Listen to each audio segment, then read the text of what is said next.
Hi, Rui. Nice having you with us. Hello. Hello, please let me introduce to you Rui Retagi. He's the managing director of Guthumba Consultancy Services from France. And we are very delighted to hear today more about the energy transition and its impact in Africa. As we are already a bit running out of time, I will leave the floor completely for you, and we're very excited to hear more on that. The floor is yours, Rui. Thank you. Okay. Okay. Thank you very much for this brief introduction. My name is Rui Retagi. I represent the Guthumba Consultancy Services. We support small and mid-sized developers, individual investors, in government institutions, cooperatives, and NGOs, and extended stakeholders navigate towards the transition within the energy sector in emerging markets, and in particularly in in Africa. So what we're going to be talking is specifically is how do we see the African continent and its navigation towards the more sustainable energy sector. So we know that we have a population in Africa of almost 1.5 billion people, and it's considered the farthest and the most growing and youngest population in the world. It is expected to be to reach 1 in 2 people within the total population in the world by 2040 to be from Africa, and yet only 46% of that population have access to electricity. Although that access from electricity has been growing in large numbers over the past 20 years, still 83% of this population only have access to primary energy through fossil fuels and traditional biomass. However, we only contribute 3.8% of global greenhouse gases emissions, and although we host almost 20% of the global population. If we consider the 4 major economies in Africa, we are seeing that only 2.8% of the global greenhouse gases emitting in the world come from them, and only 1% of those global emissions come from the rest of Africa, 49 countries. And question today looms after the COP26 is whether we should halt the development of our extensive fossil fuel reserves that we have in our continent. I'll be talking about it later on in the presentation. Our current mix is dominated by the fossil fuels, as we said, with coal and gas taking more of the electricity generation generated in Africa, with gas taking the lead going forward. With the substantial discoveries in East Africa, North Africa, and also in Southern Africa, and the possibility of these countries becoming international global exporter of LNGs, we believe that gas will further take the lead on energy as a source for electricity. Renewables, although hydro encompassing the biggest component of it, almost 35.6 gigawatts of its generating capacity, however, is unreliability due to the impacts of climate change has created openings for the solar and wind to take more and more of the capacity generated, the lack of capacity generated from renewables. Coal, it will still be part of the mix within the short and the medium term. When we say medium term, up to 2030, because it will start to phase out, mainly because of the financial components in terms of availability of instruments to finance those type of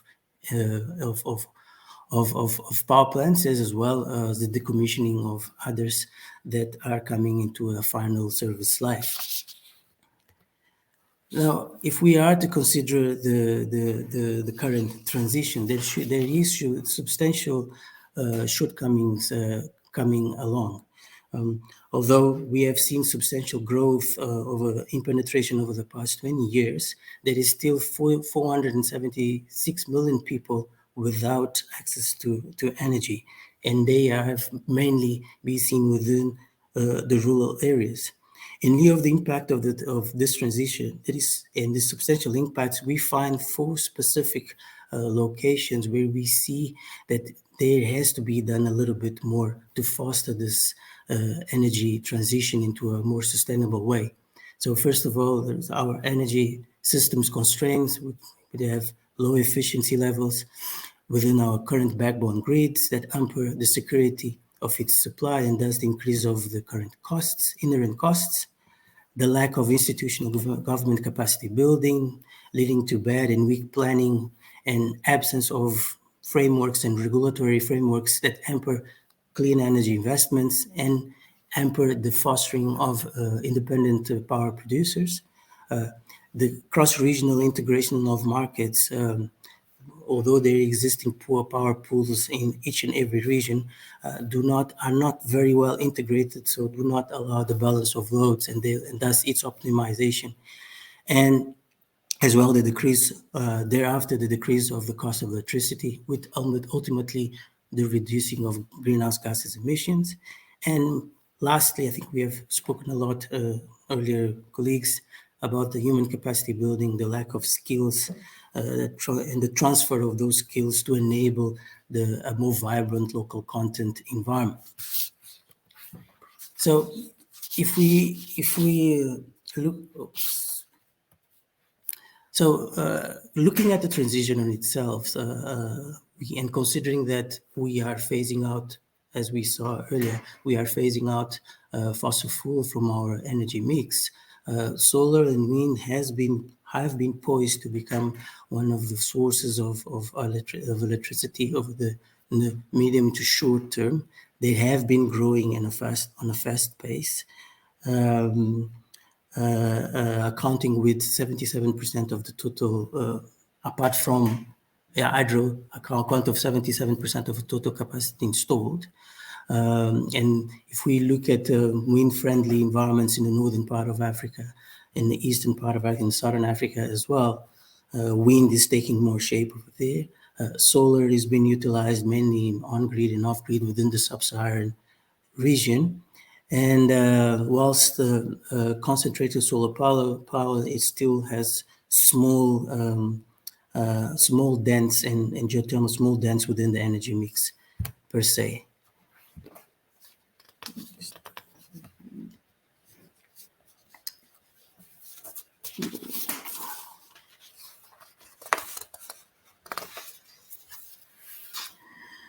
Considering the abundance of renewables within Africa, within the African system, there is also an opportunity for green hydrogen.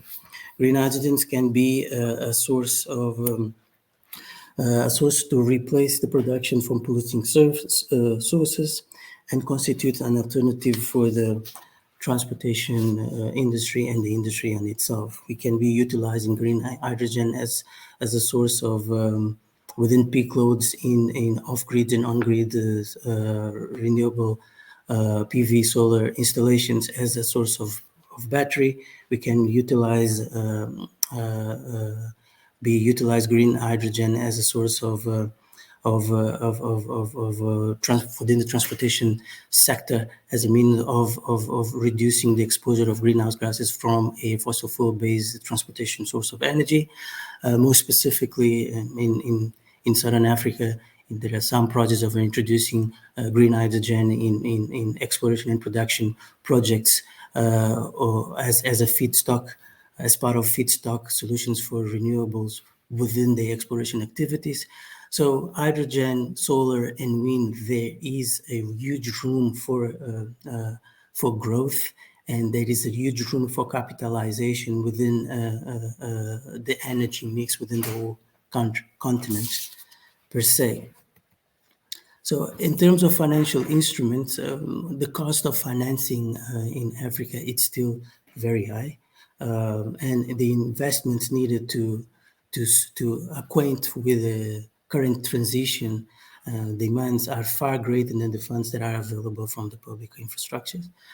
We've just heard earlier gaps are being filled through PPPs or BOT schemes, but with still high cost of capital, mainly that cost of capital due to usually utilization of debt finance, and then it's general risks related to debt finance for those projects. Then also the upfront capital requirements that with aggressive short-term payback periods, the lack of integrated policies and political instability that creates macroeconomic uncertainty and thus weak policy and regulatory frameworks. The lack of unreliable utilities and its transparency and skills gap are some of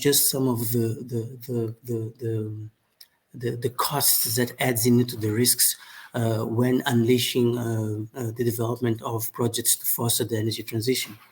However, there has been light, and we have been working with some of these instruments. There has been instruments being implemented, developed by the UN, the impact investment green bonds or sustainable SDG 7 sustainable bonds, allowing capital market entities and development financing institutions to enter into the African market at a lower risk with the aim at the proceeds being utilized to buy the debts from these companies, allowing that the maturity within these bonds are aligned with the same type of the maturity that usually a PPP would require.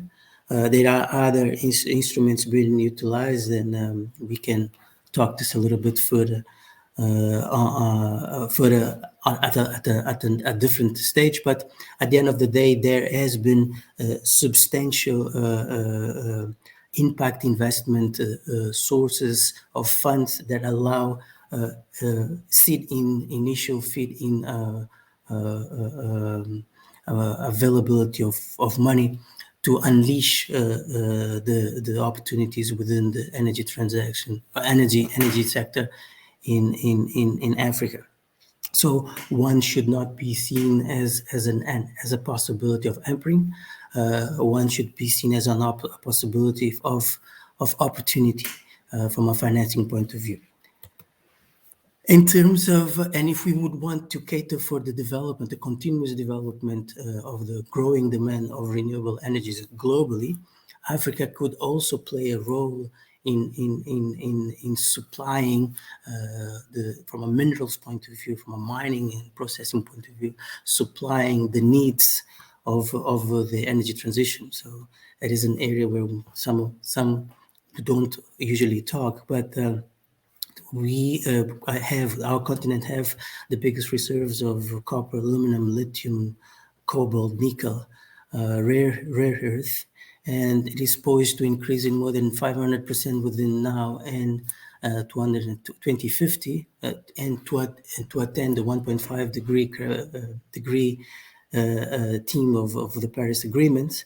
So we could look at the mining from a mineral processing, from a processing point of view, that we as Africa could be supplied not only as a unpolluter from our energy mix, but also as an opportunity into the development of the mining sector.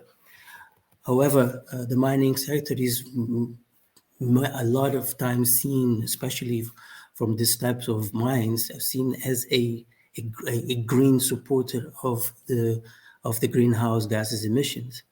However, there has been a substantial effort put in by international institutions that have led to the creation of the research and development of technology and creation of forums whereby projects have been put forward on a more sustainable way. And I talk here about the Climate Smart Mining Initiative created by the World Bank and the UN that support the development, sustainable extraction development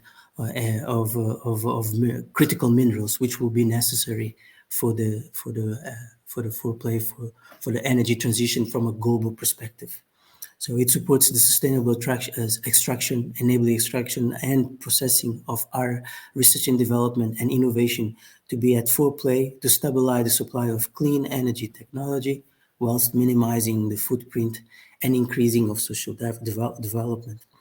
It also creates an environment for the required increase in capacity building whilst increasing awareness and challenging substantial impact investment throughout these initiatives. So if I was speaking earlier about impact investment or investment only towards the energy transition through the funding of renewable energy, we do have instruments at stake and available for the development also of sustainable approaches within the mining industry as per se. Now, going back to the question that we've put earlier, and considering our energy transition and the last COP26, which have just completed, there has been substantial pressure onto the closure of the fossil fuels development projects from now onwards. We believe, and based on our experience, we believe that approach should have been done on a phase out. It is important that as Africans, and considering our actual contribution in terms of global greenhouse gases emissions as very limited and very small compared to the OECD, we believe that we need to revisit that.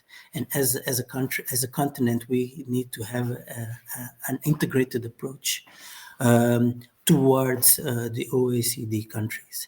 So, however, it's important to understand the least cost options for our own sustainable energy transition within our energy mix. It's important to reiterate that 20% of our existing generating capacity rests on renewable energies, and our global greenhouse gases will only double by 2030 in compared to the OECD economies. So the recurring and enabling of gas and LNG potentials will provide our cash-starved economies to reinvest in more sustainable energy sources, allowing further renewable regional integration, allowing optimized PPAs and PSAs due to the cross-country integration, cross-country and regional integration that may lead. And ultimately allow regional efforts to set and develop financial instruments that can support the phasing out of this transition. So in final words, we believe that to maintain and to allow energy transition to flow considerably within the next from to 2030, 2040, and 2050, the policymakers and regulators should evaluate the need of an integrated long-term strategy of its energy mix, setting out targets of fossil fuels sources, fostered and developed strategies that promote economic inclusions, prioritizing access to reliable, sustainable electricity. In other words, promote mini, micro, and off-grid approaches to address the required energy penetration in lieu to the fact that we do have more than 400 million people living in rural areas with not access to reliable energy sources, electricity sources, have access to financing instruments which cater to the different risks and realities, and providing necessary fluidity to the private sector, bridging the gap between the viable projects and the risking the instruments thereof, strengthening and innovate the grid by investing in infrastructure, renewable energy transmission infrastructure, improving cross-border trade, supporting energy security, and ensuring flexibility, which is the need of high renewable share quotas, and improve at the end of the day the capacity building. capacity building, improve of skills, interconnection of skills. Local content needs to be at the forefront. If we as Africans can be have our energy transitional done in our own terms, whilst boosting our economic growth and job creation. And thank you. Well, if there's any questions, that will be all from my side. Hi, Rui. Thank you very much. It was really very interesting. Thank you for giving us so much information and giving us more insights into your presentation project.